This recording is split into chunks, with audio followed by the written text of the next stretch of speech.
Hello dear friend, welcome back again. पुन्हा एकदा आपल्या यूट्यूब चॅनलवर स्वागत करतो मी तुमचं. आणि जर बघितलं तर याआधी आपली जी की करंट अफेअरची सिम्प्लिफाईड इयरबुकची सिरीज आहे ते कंटिन्यू सुरू राहतील. पण एक महत्त्वाचं जे की सुरुवात मला असं वाटलं जे की करणं गरजेचं आहे, जे की इंग्लिश. आता इंग्लिशबद्दल बेसिक अंडरस्टँडिंग असायलाच हवी, कारण की आज ना उद्या एखाद्या एक्झाममध्ये प्री असो मेन्स असो आपल्याला हे इंग्लिशला फेस करावंच लागते. मग जे की मराठी मीडियममधील जी काही मुलं आहेत त्यांना इंग्लिश वाचण्यामध्ये, इंग्लिश समजण्यामध्ये अडचण जाण्याचं एक मुख्य कारण म्हणजेच वोकॅब्युलरी वीक असणे आणि त्यासोबत इंग्लिशबद्दल बेसिक अंडरस्टँडिंग नसणे. मग आपण या इंग्लिशच्या जे काही आहे तर ही एक इंग्लिश सब्जेक्ट म्हणून जर आपण वाचन केलं तर आपल्याला आयुष्यात कळणार नाही. इंग्लिश आपण लँग्वेज म्हणून वाचन केलं पाहिजे. साधं सिंपल उदाहरण जर घेतलं आपण जेव्हा जन्म घेतो तेव्हा आपल्याला मराठी शिकण्यासाठी काही ग्रामर आणि जे काही रूल आहेत ते लागते का? नाही. सरळ आपल्या जे काही बोलीभाषेची मातृभाषा म्हणून आपण सरळ आपण जसे शब्द आपल्या कानी पडतात तसं आपण ते बोलणं सुरू करतो. तशाच पद्धतीने इंग्लिशला आपण सब्जेक्ट म्हणून का घ्यायचं? मग ही तर लँग्वेज आहे, मग लँग्वेज म्हणूनच घ्यायचं आपण. मग त्याच उद्देशाने ही सिरीज चालू करत आहे आणि या सिरीजचा पुरेपूर फायदा मिळणार आहे. मग या सिरीजमध्ये मिळणार काय आपल्याला? तर या सिरीजमध्ये जे की इंग्लिश आपल्याला हाऊ टू लर्न इंग्लिश या टॉपिकवरच ही सिरीज घ्यायची आहे की इंग्लिशला आपण कशा पद्धतीने बेसिक अंडरस्टँडिंग समजून घेऊन शिकू शकतो आणि तिची जी काही रायटिंग स्किल पण त्यामध्ये सुधार करू शकतो आपण इंग्लिशच्या, आणि आपली व्होकॅब्युलरी पण बिल्ड होईल, जेणेकरून इतर एक्झामच्या व्होकॅब्युलरी पार्टमध्ये आणि ग्रामर रूलमध्ये पण इंग्लिश महत्त्वाची ठरणार आहे. तर मग आता करायचं कसं? तर मी काय केलं, त्यासाठी NCERTचं बुक आहे जे की आपल्याला UPSCला फॉलो करावं लागते. NCERT बुक त्यासोबत MPSCला पण, जसे की आपण स्टेट बोर्डचे MPSCसाठी वापरतो तशाच पद्धतीने इंग्लिशचं. मग इंग्लिश शिकायची तर त्याच सिरीजमध्ये आपल्याला एखाद्या विषयाबद्दल पण कन्सेप्च्युअल अंडरस्टँडिंग आली पाहिजे, म्हणजेच आपला वेळ वाचेल. मग त्यासाठी मी जिओग्राफी असो, सायन्स असो, पॉलिटी असो, हिस्ट्री असो, ह्या NCERTच्या बुकवरून आपण इंग्लिश शिकायच्या. म्हणजेच त्या NCERTच्या बुकमधून त्या विषयाबद्दल आपली कन्सेप्च्युअल अंडरस्टँडिंग पण वाढेल आणि त्याचसोबत आपली इंग्लिश पण त्या माध्यमातून सुधारेल. म्हणजेच एकाच व्हिडिओमध्ये, एकाच सिरीजमध्ये आपली दोन्ही पण काम होणार. मग त्यासाठी आपल्याला काय करावं लागेल? तर मी 6th स्टँडर्डचं NCERT बुक घेतलं, जिओग्राफी. यापासून सुरुवात करत आहे. तर या 6th स्टँडर्डमधील जी काही जिओग्राफी आहे त्यामध्ये जे काही फर्स्ट चॅप्टर आहे त्या फर्स्ट चॅप्टरमधलं जे काही पॅरा आहे, फर्स्ट पॅरा घेतला आहे. त्या फर्स्ट पॅरामधून जे काही आहे हा पॅरा मी इथे टाईप केला आहे सुटसुटीत, जेणेकरून आपल्याला इंग्लिशचे सेंटेन्स समजण्यास अडचण जाणार नाही. आणि हा पॅरा पण आपल्याला समजून घेणं आवश्यक आहे परीक्षेच्या दृष्टिकोनातून, GSच्या संदर्भात. आणि या पॅरावरूनच आपल्याला इंग्लिश पण मिळणार. आणि तशाच पद्धतीने असे एक छोटे पॅरा आपण आणि तशाच पद्धतीने चॅप्टर पूर्ण करण्याचा प्रयत्न करू, जेणेकरून आपल्याला इंग्लिश पण समजेल आणि त्यासोबत आपली जी काही त्या विषयाबद्दल कन्सेप्च्युअल अंडरस्टँडिंग पण होईल. तर मग जिओग्राफीमधील जे फर्स्ट चॅप्टरचा 6th स्टँडर्डमधील ते पॅरा आहे आणि तो पॅरा मी इथे टाईप केलेला आहे. म्हणजे जेणेकरून तुम्हाला सुटसुटीत मी टाईप का केला, कारण की सेंटेन्स पण कळेल आणि त्या पॅरामध्ये काय सांगितलं त्या जिओग्राफीच्या फर्स्ट चॅप्टरमधील जे काही अंडरस्टँडिंग पण ते आपल्याला होईल, जेणेकरून बेसिक बुक पण वाचायची गरज पडणार नाही. जर तुमची साथ मिळाली तर ही कंटिन्यू सिरीज पुढे चालू राहील. आधीची जी काही आपली करंट अफेअरची सिम्प्लिफाईड इयरबुक चालू केलेली सिरीज ते कंटिन्यू राहणारच आहे. तर एक छोटीशी सुरुवात म्हणून मी प्रयत्न करून पाहिला. जर तुम्हाला व्हिडिओ आवडला तर जास्तीत जास्त मित्रांसोबत शेअर करा आणि तुमच्या प्रतिक्रिया कमेंट बॉक्समध्ये द्या. तर आपण व्हिडिओला स्टार्ट करूया. सॉरी फॉर जास्त मी फिलॉसॉफी केल्यासारखं वाटलं असेल तर त्यासाठी क्षमा असावी. तर बघा, मग या सेंटेन्सला काय वाचायचं, म्हणजे फर्स्ट पॅराला वाचायचं काय? आता त्याआधी आपल्याला काय करावं लागेल की मराठीमध्ये या नेमकं कशा पद्धतीने आपल्याला जे काही मराठीमध्ये जे काही हे पॅरा समजून घेणं आवश्यक आहे. मग मराठी पॅरासाठी आपण काय केलं, मराठीमध्ये पण ही पॅरा मी तुम्हाला इथे नोट डाऊन करून ठेवलेला आहे. तर बघा या पॅरामध्ये काय म्हटलेलं आहे. मग तर सूर्यास्तानंतर आकाश पाहणे किती छान असते. साधे सिंपल वाचन करा माझ्यासोबत. सूर्यास्तानंतर आकाश पाहणे किती छान असते. एक किंवा दोन तेजस्वी ठिपके चमकत असल्याचे प्रथम लक्षात येईल. लवकरच तुम्हाला संख्या वाढताना दिसेल. कशाच्या? जे की तेजस्वी ठिपके आहेत त्यांची. ते पुढे सांगणारच आहे नेमकं काय आहे ते. तर लवकरच तुम्हाला संख्या वाढताना दिसेल त्यांची. आपण त्यांना यापुढे मोजू शकत नाही, कारण की त्यांची संख्या वाढल्यावर मोजू शकणारच नाही आपण. कसं? आकाशामधील बद्दल सांगत आहे, सोलर सिस्टीमबद्दल सांगत आहे. संपूर्ण आकाश लहान चमकदार वस्तूंनी भरलेली आहे. संपूर्ण आकाश काय लहान चमकदार वस्तूंनी भरलेले आहे. काही चमकदार आहेत, काही मंद आहेत. काय म्हटलेलं आहे? संपूर्ण आकाश लहान चमकदार वस्तूंनी भरलेले आहे. काही चमकदार आहेत, काही मंद आहेत. जणू आकाश हिऱ्यांनी जडले आहे. जणू आकाश हिऱ्यांनी जडले आहे असं वाटत आहे. ते सर्व चमकताना दिसतात. परंतु जर तुम्ही त्यांना काळजीपूर्वक पाहिले तर तुमच्या लक्षात येईल की त्यांच्यापैकी काही इतरांप्रमाणे चमकत नाहीत. जर आपण काळजीपूर्वक जर बघितलं त्यांच्याकडे तर त्यांच्यापैकी काही इतरांप्रमाणे चमकत नाहीत. चंद्र जसा चमकतो तसे ते कोणत्याही झगमगाटाशिवाय चमकतात. म्हणजेच म्हणायचं काय, झगमगाट म्हणजे जेव्हा आपण दिवाळीचा सण असतो तर सगळीकडे दिवे झगमगत असतात, ते शब्द आहे. ते झगमगाटाशिवाय चंद्र हा जसा चमकतो तसे ते कोणत्याही झगमगाटाशिवाय चमकत नाही असं सांगितलेलं आहे. तर हे या पॅराबद्दल आता हा आपण मराठीमध्ये बघितला तर तुम्हाला कळलं असेल सोलर सिस्टीमबद्दल. फर्स्ट चॅप्टरमधील फर्स्ट पॅरा सोलर सिस्टीमबद्दल काय म्हटलेलं आहे ते पण समजून घ्या. तर आता इंग्लिशमध्ये बघूया आपण. आता इथं मी वर्ड टू वर्ड तुम्हाला नोट डाऊन सांगेल की नोट करायचे वर्ड, आणि प्रॅक्टिस पण तुम्ही स्वतः करा व्हिडिओ पॉज करून. तर हाऊ वंडरफुल इट इज काय म्हटलेलं आहे. आता वंडरफुलचा अर्थ काय होतो? वंडरफुलचा अर्थ होतो छान, किती छान. हाऊ म्हणजे किती. हाऊ वंडरफुल इट इज काय म्हटलेलं आहे? किती छान असते. इथं आहे नका म्हणू, कारण की आपण ती वस्तू जे काही त्याबद्दल माहिती देत आहे एखाद्याला. तर हाऊ वंडरफुल इट इज, मग किती छान असते. काय असते किती छान? टू लावून इथे जे काय समोर पाठ सांगितलेला आहे. तर वॉच द स्काय, काय वॉच म्हणजेच पाहणे, काय द स्काय, किती छान असते. वॉच द स्काय आकाश पाहणे. आफ्टर सनसेट, कधी? आफ्टर सनसेट सूर्यास्तानंतर. काय म्हटलेलं आहे? हाऊ वंडरफुल इट इज, किती छान असते. टू वॉच द स्काय आकाश पाहणे. आफ्टर सनसेट सूर्यास्तानंतर. तर मग आपण मराठीमध्ये याला कसं लिहायचं सरळ सोप्या याच्यामध्ये मराठीमध्ये शुद्ध मराठीमध्ये. तर आफ्टर सूर्यास्तानंतर आपण घ्यायचं सूर्यास्तानंतर आकाश पाहणे किती छान असते असं म्हणणं आहे या सेंटेन्सचं मराठीमध्ये. काय? हाऊ वंडरफुल, वंडरफुलमध्ये छान, आणि it is, how wonderful it is किती छान असते. काय असते? टू वॉच द स्काय आकाश पाहणे. केव्हा? आफ्टर सनसेट सूर्यास्तानंतर. मग हे या सेंटेन्सचं मराठी आपलं रूपांतर आहे. तर आता नेक्स्ट सेंटेन्स काय म्हणतोय? One would first notice, one would first notice, एक प्रथम लक्षात येईल. काय? वन वूड फर्स्ट नोटीस, विलचा जे काही फास्ट फॉर्म आहे वूड आहे इथं, म्हणजेच लक्षात येईल. फर्स्ट नोटीस म्हणजे काय? लक्षात येणे, म्हणजेच नोटीस करणे, लक्षात येणे. वन म्हणजे एक, प्रथम लक्षात येईल. फर्स्ट नोटीस प्रथम लक्षात येईल. One or two bright dots shining in the sky. काय?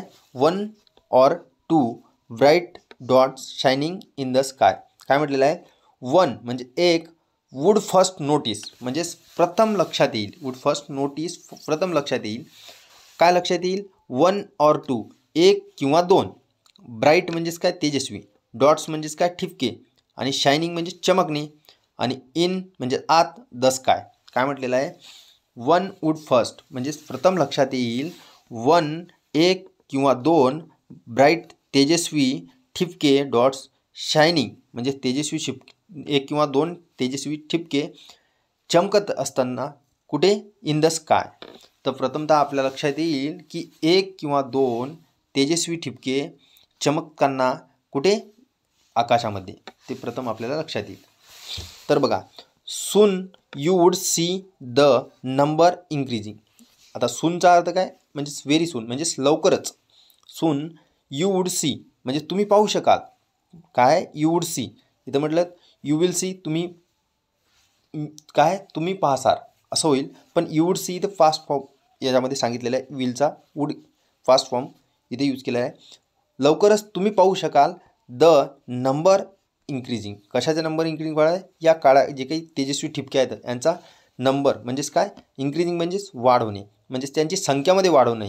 म्हणजेच लवकरच you would see the number increasing म्हणजे लवकरच तुम्ही पाहू शकाल. यू वूड सी तुम्ही पाहू शकाल. द नंबर इन्क्रीजिंग त्यांची संख्या वाढताना. इन्क्रीजिंग म्हणजे वाढत आहेत. तर you can not count them anymore. आता यू कॅन नॉट म्हणजेच काय, हे निगेटिव्ह वाक्य आहे. यू कॅन नॉट म्हणजेच काय, काउंट, तुम्ही काउंट म्हणजे मोजणे, यू कॅन नॉट काउंट, तुम्ही त्यांना मोजू शकत नाही. देम एनिमोर म्हणजेच काय, एनिमोर म्हणजेच एखाद्या आपण म्हणतो ना, काही केलं तरी आपण एनिमोर, तुम्ही किती प्रयत्न करा एनिमोर तुमच्याच्याने काही होणार नाही. तर you can not count them anymore, तुम्ही किती प्रयत्न करा तुम्ही त्यांना मोजू शकत नाही, असा त्याचा अर्थ होतो. The whole sky is filled with tiny shining objects. काय म्हटलेलं आहे, द होल, होल म्हणजेच काय, संपूर्ण एरिया. द होल स्काय संपूर्ण आकाश, इज फिल्ड, फिल्ड म्हणजेच काय, फिल्ड म्हणजे भरणे, FILL, फिल्ड म्हणजेच भरणे, ते second form as a field. With tiny म्हणजेच काय, टिनी शायनिंग ऑब्जेक्ट्स, टिनी म्हणजेच काय, लहान, कधी काय लहान वस्तू, शायनिंग म्हणजेच काय, चमकणे, ऑब्जेक्ट म्हणजेच वस्तू. तर द होल स्काय काय, संपूर्ण आकाश, इज फिल्ड काय, इज फिल्ड म्हणजेच भरलेले, विथ टिनी शायनिंग ऑब्जेक्ट्स काय, संपूर्ण आकाश भरलेले आहे, कशाने, टिनी शायनिंग ऑब्जेक्ट्स, लहान जे काही चमकदार वस्तूंनी, लहान चमकदार वस्तूंनी संपूर्ण आकाश भरलेले आहे. तर आपण इथं साधं सेंटेन्स जर म्हटलं तर काय, द फिल्ड म्हणजेच भरणे, फिल्ड विथ म्हणजेच आपण च्यासोबत होते, पण इथं या सेंटेन्समध्ये च्यासोबत अर्थ नाही काढायचा. अर्थ काय निघतो इथे, की चाने भरलेले म्हणजेच काय, विथ चाने भरलेले, म्हणजेच the glass filled with water, म्हणजेच ग्लास काय, पाण्याने भरलेला आहे, म्हणजे चाने भरलेला. इथंच विथचा अर्थ होतो, विथचा अर्थ तसा च्यासोबत होतो, पण इथे सेंटेन्समध्ये जे काही वर्ड असतात ते वर्ड आपल्याला सेंटेन्समध्ये समजून घ्यावं लागेल आणि ते सेंटेन्समध्ये त्याचा अर्थ वेगळ्या अँगलनं काढावा लागेल. तर हेच तर एक इंग्लिशची एक खासियत आहे, कारण की काही जे काही वर्ड असतात ते आपल्याला ॲक्च्युअलमध्ये त्या मिनिंगनुसार त्या वर्डचा जे काय त्या सेंटेन्सच्या त्याच्या पोझिशननुसार, त्या वाक्यामध्ये त्या वर्डच्या पोझिशननुसार आपल्याला त्याची मिनिंग चेंज करावं लागते. The whole sky is filled with tiny shining object म्हणजेच काय, संपूर्ण आकाश फिल्ड भरलेलं आहे, विथ म्हणजेच च्या, टिनी शायनिंग ऑब्जेक्ट्स म्हणजेच लहान चमकदार वस्तूंनी भरलेले आहे संपूर्ण आकाश. सम आर ब्राईट म्हणजेच सम म्हणजेच काही, सम आर ब्राईट काही चमकतात, अदर्स डिम म्हणजेच काय, डिम म्हणजे एकदम मंद, तर बाकी इतर जे काय आहे, अदर्स म्हणजे इतर मंद असतात. सम आर ब्राईट काही चमकतात, अदर्स डिम काही मंद, अदर्स म्हणजे इतर, मंद म्हणजे डिम. सम आर ब्राईट काही चमकतात, तर अदर्स काय, डिम आहेत, काही मंद आहेत, अदर्स म्हणजे इतर मंद आहेत. इट सीम्स म्हणजे प्रतीत होणे, म्हणजेच काय आपल्याला, म्हणजेच इट सीम्स म्हणजे दिसून पडणे, इट सीम्स म्हणजेच काय, ते दिसून पडते आपल्याला, ॲज जसे की, as if the sky is stud म्हणजे स्टडचा काय अर्थ होतो, काय, जडलेले. एखाद्या वस्तूवर आपण एखादं पोस्टर जर आपण तयार केलं, त्यावर आपण फेविकॉलने काही पॉईंट जे काही छोटे छोटे पॉईंट आहेत जे आपण आपण चिकटवतो, तर त्यावेळेस ते स्टड त्याचा अर्थ होतो जडवलेले. म्हणजेच काय, इट सीम्स म्हणजे असं प्रतीत होते, as if the sky is studded with diamonds. असं म्हटलेलं आहे त्यांनी की इट सीम्स असं प्रतीत होते, ॲज जसे की, इफ म्हणजे जसे, जणू, द स्काय इज स्टडेड म्हणजेच काय, जडलेले, विथ डायमंड्सनी जडलेले, असे आपल्याला ते आकाश प्रतीत होते. ओके, स्टडेड म्हणजेच काय, जडलेले म्हणजेच त्यावर जडवले आपण. तर इट सीम्स म्हणजेच काय, प्रतीत होणे. तर समोर बघू आपण, दे ऑल म्हणजेच काय, ते संपूर्ण, ऑल अपियर्स आपल्याला काय, अपियर्स म्हणजे प्रतीत, समोर येणे, दिसणे. They all appears to be twinkling म्हणजेच काय, they all appears to be twinkling ते आपल्याला समोर चमकताना दिसतात. काय, ते सर्व जे काय, दे ऑल म्हणजे ते सर्व स्टार जे काही डॉट्स आहेत, ते they all appears to be twinkling म्हणजे ते चमकताना दिसतात. But if you look at them carefully म्हणजेच परंतु, बट म्हणजेच परंतु, if you look at them carefully जर तुम्ही त्यांच्याकडे लक्षपूर्वक बघितलं, काय, इफ यू लुक म्हणजेच if you look at them carefully म्हणजेच इफ यू लुक म्हणजेच पाहणे, ॲट कुणाकडे, देम म्हणजे त्यांच्याकडे, केअरफुली त्यांच्याकडे जर तुम्ही लक्षपूर्वक पाहिलं, यू विल नोटीस म्हणजे तुम्हाला काय नोटीस म्हणजे तुमच्या लक्षात येईल. नोटीस म्हणजे लक्षात येणे. यू विल नोटीस तुमच्या लक्षात येईल दॅट की some of them do not twinkle as others do. तर if you look at them carefully तुम्ही त्यांच्याकडे जर लक्षपूर्वक बघितलं, यू विल नोटीस तुमच्या लक्षात येईल दॅट की काय लक्षात येईल, सम ऑफ देम म्हणजे त्यामधील जे काही सम ऑफ देम म्हणजे त्यामधील काही सम ऑफ देम म्हणजे त्यामधील काही डू नॉट ट्विंकल म्हणजे ते काय चमकत नाहीत. तर ॲज अदर्स टू आणि इतर जसे चमकतात. ॲज अदर्स टू म्हणजे इतर जसे ॲज अदर्स डू इतर जसे चमकतात. Some of them do not twinkle त्यामधील जे काही चमकत नाहीत जसे इतर काही चमकतात. तर हे आपण लक्षपूर्वक बघितलं तर कळेल.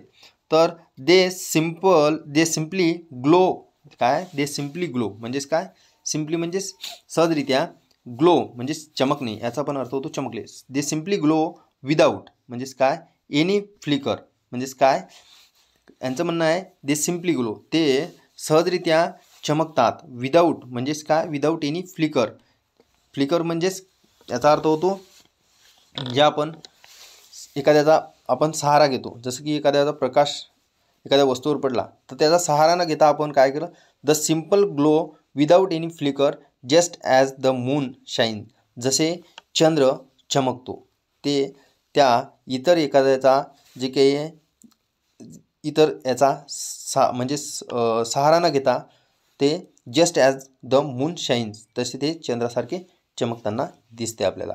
काही वर्ड होते त्या तुम्ही वोकॅब्युलरीमध्ये आपल्याला काही महत्त्वाचे वर्ड होते ते पण तुमचे क्लिअर झाले असेल यामध्ये. तर यामध्ये जर काही सुधारणा हवी असेल तर तुम्ही कमेंट बॉक्समध्ये कमेंट करून सांगू शकता. तर फर्स्ट व्हिडिओ हा तर हे तुम्हाला जर आवडला असेल तर मित्रांसोबत शेअर करा. काही प्रतिक्रिया द्या, काही सजेशन द्या. Thanks for watching this video. भेटू आपण नेक्स्ट व्हिडिओमध्ये.